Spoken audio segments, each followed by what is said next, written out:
सबको very good morning. मैं उपेंद्र। तो अभी कुछ लोगों का कमेंट्स आ रहा था, तो 2-3 मुद्दों पे ये वीडियो बनने वाला है।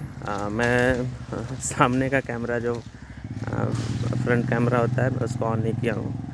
आपको कुछ लगा कि कुछ इन्फॉर्मेशन दे दूँ, और जब मैं ऑफिस जा रहा होता हूँ तो उस समय कितना अच्छा नज़ारा होता है, तो मैं सोचा इसको कैप्चर करूँ। और मैं सोचा कि जो कुछ क्वेरीज़ हैं उनको मैं रिज़ॉल्व करूं, क्योंकि संभव नहीं हो पाता है सबको फ़ोन और मैसेज पे जवाब दे पाना। तो अभी मैं थोड़ा सा फुर्सत में था, तो मैं सोचा कि इस विषय पे वीडियो बना लूं। तो आई होप आप लोगों को ये वीडियो पसंद आए। तो एक जो सवाल आया है कि लूसेंट को कैसे कवर करना है, इतनी मोटी सी बुक है और इतना कम समय है। तो मैं कहना चाहूँगा ना कि इसके लिए आपको क्या करना है कि जब तक आप PYQ नहीं देखेंगे ना कि पिछले साल या जो विगत वर्षों में क्या क्या सवाल पूछे गए हैं, जब तक आपका उसका आइडिया नहीं रहेगा ना, है ना, जब तक आपको उस चीज़ का आइडिया नहीं रहेगा, तो आप जब आप पढ़ रहे होंगे तो आपको लगेगा ही नहीं कि क्या इम्पोर्टेंट है, कौन सा छोड़ना है और कौन सा पढ़ना है।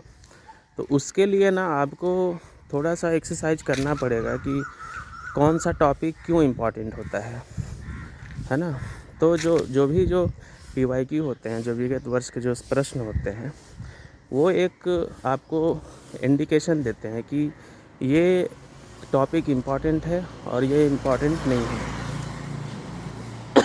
इस बारे में जो घटना चक्र है, या फिर दिशा पब्लिकेशन की भी बुक आती है, तो उसमें ना चाहे वो UPSC हो, BPSC हो, या झारखंड PCS हो, या उत्तर प्रदेश हो, हर जगह का ना उसमें कलेक्शन होता है। तो जब आप उसको कर लेते हैं ना, तब भी आपको अंदर से ये इंसाइट आना शुरू होता है कि कौन सा टॉपिक इम्पॉर्टेंट होता है और कौन सा नॉन इम्पॉर्टेंट होता है ना। तो जाहिर सी बात है कि आप लोग JPSC को लेकर के इतना सीरियस हैं, तो कहीं ना कहीं से पिछले 1 साल में या 6 महीने में या पिछले 3 महीने में आपने PYQ ज़रूर देखे होंगे, है ना। अगर आपने नहीं देखा है तो एटलीस्ट हिस्ट्री सेक्शन में रिकमेंड करूंगा कि आपको देखना चाहिए PYQ, क्योंकि वहाँ से आपके 15 प्रश्न रहेंगे। तो ये बहुत ज़रूरी हो जाता है कि उस 15 प्रश्न में कम से कम 10 से 12 आपके सही हो जाए, ठीक है। तो इसके लिए आपको ये करने की ज़रूरत है। दूसरी बात है कि अभी के समय में किस एरिया को ज़्यादा फोकस करना चाहिए। मैं ये कह रहा हूँ कि आप पेपर 1 में आप कितना भी समय लगाएंगे, है ना, तो बहुत कम वहाँ से आपको चांसेस है कि जो टॉपिक पढ़ेंगे वहाँ से आपके प्रश्न आएंगे, है ना। लेकिन अगर आप झारखंड को फोकस करते हैं, है ना, खासकर जो झारखंड का सिलेबस देखेंगे, तो उसको आप रिवर्स पढ़ना स्टार्ट कीजिए। मतलब आप नीचे से जो सिलेबस है ना, पहले प्रायोरिटी में आप उसको रखिए, ठीक है। आप उसको प्रायोरिटी पे रखेंगे तो आप देखेंगे कि आपका स्कोर जो है झारखंड में बढ़ेगा।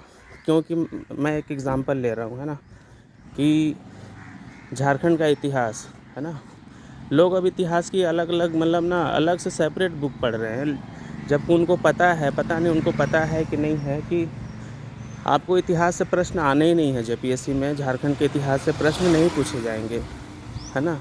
इतिहास में आपको पूछे जाएंगे शासन व्यवस्था, जो वहाँ का जो झारखंड का जो अपना जो लोकल गवर्नेंस सिस्टम है या लोकल एडमिनिस्ट्रेशन सिस्टम है, प्रश्न वहाँ से रहने वाले हैं। और पढ़ने में लोग लगे हैं कौन सा, प्री हिस्ट्री, प्रोटो हिस्ट्री, है ना, वहाँ से कुछ भी प्रश्न नहीं पूछे जाएंगे। 6 JPSC से पहले जो भी एग्ज़ाम होते थे उनका डिमांड अलग था, वहाँ पे पूछे जा सकते थे, बट यहाँ पे नहीं पूछे जाएंगे, ठीक है ना। तो आपको इस चीज़ का ध्यान रखना है कि you have to be very very careful of the syllabus, है ना। अगर आपने सिलेबस के अकॉर्डिंग नहीं पढ़ाई की तो फिर तो आपको दिक्कत हो जाएगी, ठीक है। तो सिलेबस के अकॉर्डिंग पढ़ाई करना बहुत ज़रूरी है ना। अगर आपको कुछ समझ में नहीं आ रहा है, कोई भी एक बुक उठाइए, मनीष रंजन हो या उड़ान हो, है ना। उड़ान थोड़ा सा क्या है कि JSSC पॉइंट ऑफ व्यू से भी लिखा गया है ना। तो उसमें आपको बहुत ऐसी चीज़ हैं जो आपको नेगलेक्ट करके उनको साइड करके करना पड़ता है। लेकिन जो मनीष रंजन की जो बुक है ना, वो specially JPSC point of view से लिखा गया है ना। तो वहाँ पे आपको ज़्यादा ये सब करने की ज़रूरत नहीं पड़ेगी, है ना। लेकिन बहुत लोग कंबाइंडली तैयारी करते हैं, इसलिए मैं रिकमेंड करता हूँ कि आप उड़ान के थ्रू आप पढ़ेंगे तो आपका थोड़ा सा फैक्ट्स भी अच्छा रहेगा, है ना। उसमें थोड़ा सा मेंस पॉइंट ऑफ व्यू से अच्छा दिया है मनीष रंजन में, है ना। तो लेकिन आपको ऑब्जेक्टिव किसी एक का सॉल्व कर लेना है, दोनों में से किसी एक का। चैप्टर वाइज आप ऑब्जेक्टिव सॉल्व कर लीजिए, है ना। वहाँ से ऑब्जेक्टिव सॉल्व कीजिए, गलत होता है जा कर के थ्योरी पढ़िए, है ना। इस तरह से झारखंड किया जा सकता है, ठीक है। तो ये करना है। और अब आप लोग करेंट वगैरह पढ़ना स्टार्ट कर दीजिए, क्योंकि वहाँ से 15 प्रश्न हैं और मिसलेनियस पार्ट को डेली एक चैप्टर को टोटल उसमें 8 टॉपिक है ना, तो डेली एक टॉपिक का ऑब्जेक्टिव आप लोग लगाना स्टार्ट कर दीजिए, या तो यूट्यूब से या कोई भी कोचिंग उस पर्टिकुलर टॉपिक पे कोई कुछ करवा रहा हो तो, है ना। तो इस चीज़ का आप ध्यान रखेंगे, है ना। और झारखंड का करेंट अफेयर से ज़्यादा नहीं, 4-5 प्रश्न रहते हैं, तो उसके लिए आपको बहुत वो करने की ज़रूरत नहीं है। जो पिछले साल का जो बजट और सर्वे है उससे 1-2 प्रश्न आ जाएंगे, और 1-2 प्रश्न जो होते हैं ऐसे ही रैंडमली पूछ लिए जाते हैं।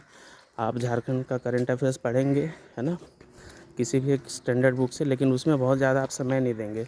जो जीएस पेपर 2 यानी कि झारखंड का जो स्टैटिक पार्ट है ना, आप उस पर ज़्यादा फोकस करेंगे, ठीक है। तो उम्मीद करता हूँ, है ना, ये आपके लिए इन्फॉर्मेटिव रहा होगा। पेपर 2 पे आप ज़्यादा से ज़्यादा ध्यान दीजिए, है ना।